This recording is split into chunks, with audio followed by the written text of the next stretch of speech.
We're less than 48 hours away where the Kansas City Chiefs will take on the San Francisco 49ers in a rematch of Super Bowl 54. The two teams are set to meet at Allegiant Stadium in Las Vegas, Nevada for Super Bowl 58. It's been 4 long years since these two teams have met up, and George Kittle knows better than anybody. I will be back here. I will be back here, and I will be back with vengeance.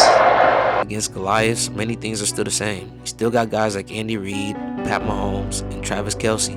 You still got guys like Kyle Shanahan, George Kittle, and Fred Warner. But you lost familiar faces like Tyreek Hill, and on the other side of the San Francisco 49ers, you lost a guy like Jimmy Garoppolo.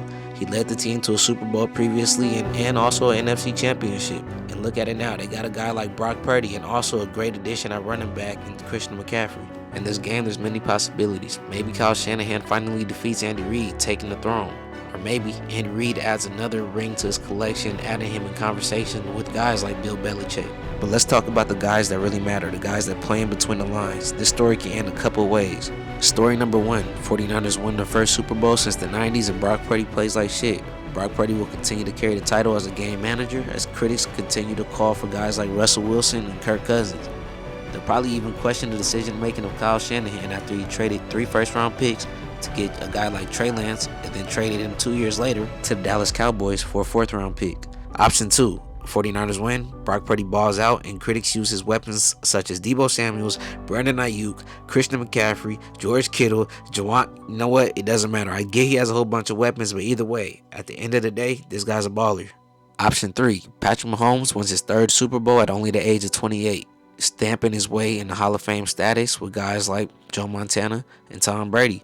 He already has 2 NFL MVPs and now he's just chasing greatness. Joe Montana, who was 4-0 in the Super Bowl, and Tom Brady, who has 7 rings and 3 losses. But for Patrick Mahomes to knock off Josh Allen and then the very next week to go knock off Lamar Jackson, I gotta put him in the GOAT status.